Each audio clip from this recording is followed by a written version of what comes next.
This Torah class is brought to you by TorahAnytime.com.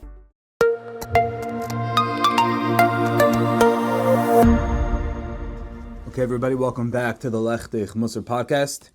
We are now in Perek Aleph, Mishnah Zayin. We continue Pirkei Avos.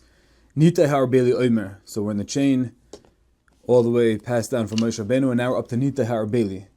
What did he say? What's the Chachma he imparts? Harchik mishachin ra. One should distance themselves from a bad neighbor.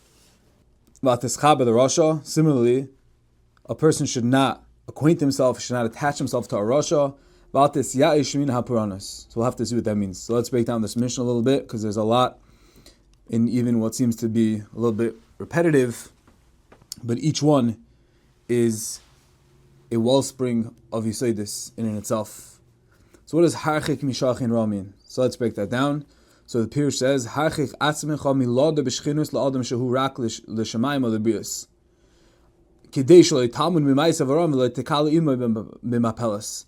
A person should be marchik himself, he should distance himself from a bad neighbor, that he's negative, he's not nice to people, he's just a bad person overall. Why is that? What's the problem? So you live next to him. So it's a Mishnah, interestingly, in Negaim. Negaim are afflictions, which is usually a physical ailment, and it's in Negaim, and I believe, I don't know, I didn't look this up, but just thinking about it now, Negaim is something that's physical, and here we're talking about something that's more spiritual, that you should distance yourself from a bad neighbor, but it's a Mishnah Negaim, which is telling us that when you are in proximity of a bad person, everything in spirituality, everything in Ruchnius, ultimately manifests in Gashmis as well. As we know, Reb Chaim Volozhiner is famous for saying how everything we do, all the Torah we learn, the Ma'asim Tovim, the good deeds, the good actions, every mitzvah has koiches, has power and potency to have an effect on the entire Bria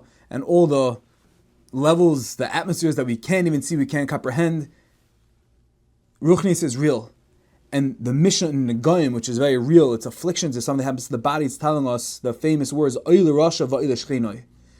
It's not just if you have a bad neighbor that it's going to affect you in the Ruchnius, and we don't really see it. It's going to have mamash a real effect, like a real nega. And that perhaps is why it's a Mishnah in Negaim. Because when a person is under the influence and proximity of a bad person, of a person who's not focused on the right things, of doing good things, of being a good yid, then ultimately it's going to have an effect even on his gashmias. Oile rasha v'oi l'shchinoi. And so too Shlomo Melech says, Hoylech es chachamim yachkem v'royeh chesidim yeroya. A person who goes after chachamim, after smart people, after wise people, after the Torah, yechakem, he will become smart. But v'royeh chesidim, a person who goes after chesidim, foolish people, yeroya, bad, will come upon him. Chas v'shalom. There's an incredible Maisa about this Indian of Oile Rasha v'Oile Shchinoi. I heard it from one of the people itself. Here's the story. Brought down in Revolba. I spoke to an Enikel of Revolba, and he actually told me this story a while ago, and when I saw it in here, I was surprised to see, not surprised, but it's a phenomenal story. So the Maisa goes, as we just said, that Harchik Mishachin Ra, a person should distance oneself from a bad neighbor. The story goes, there was a close relative of Revolbi, one of his kids or his grandkids. One of his children was using foul language. And this father asked this on this father who was a relative of Revolba, he asked the child, where did you pick up such foul language? And the son replied innocently, he heard it in the local park. Then and there, the father decided to move. And he picked up his entire family and left for spiritually safer pastures. While such a reaction is not always feasible, the very least that one must do is ensure that he and his children keep their distance from such neighbors. A living testament, something that's definitely not easy to uproot one's entire family, because he heard that his child was using foul language and he moved somewhere else for spiritually safer pastures. But this is a living testament to what the Mishnah says. Moving on to the next segment of the Mishnah. As you said, do not attach yourself to Rasha, which means even if it's not your neighbor, it's a continuation of what we just said, still distance yourself from him. Anyone who attaches, who is under the influence of a Rasha, it's going to have an influence, a negative influence, and ultimately he's going to lose schar because of them. This is a famous mashal of the Medrash in Mishlei. Famously says that if you go into the house of a borsi, which is a person who works leather, a leatherman, maybe that's what it's called.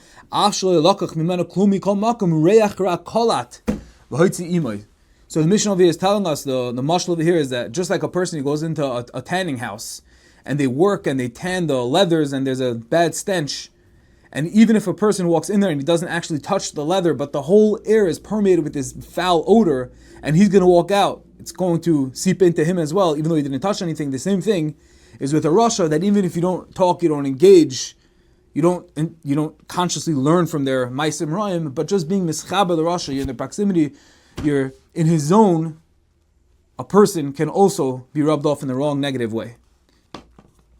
The last wisdom of Nita Harbeli, al tisyash min aparanis. So what does that mean?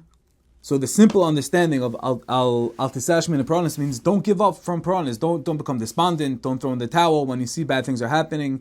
Don't become the yuyish from paranis. But there's a different pshat. The Rambam says as follows. Zok the Rambam, v'omar shim chatasa ir isa chayte. So the Rambam is learning that when the Mishnah says al tesash min aparonis, what does it mean? It means that if you see someone is sinning, al shalav v'toymesh Hashem manash b'olam haba b'vad. Don't discount and say this guy is not so bad. Right now he looks like he's having fun, he's being successful, and in the next world they're going to take care of him, but he can do tshuva and it's not such a big deal. And al tisyash min aparonis, says the Rambam, means don't discount the magnitude and the reality of paranis. Ela al tisyash min nekima ba'olam hazeh al oiseh hachet. And you should not discount seeing retribution in this world for that sin, meaning Hashem punishes evildoers in the world, in this world as well as he sees fit. Which means to say, don't just think that a person's going to go to Shamayim and Hashem's going to give him patch over there, and it's distant, it's abstract, it's down the line, but right now it's fine, so maybe I should do the same thing, and I'll be Matzach Chachim too. Says the Mishnah, Al tisyash min aparonis, don't discount it. Don't machravak, push it away, say, it's not a big deal. Paranis aren't such a big deal, it's only in the next world. In this world as well, says the Rambam, a person should fear constantly that perhaps he will suffer punishment from his sins today or tomorrow, recognizing that punishment could strike at any moment. That's how the Rambam learns.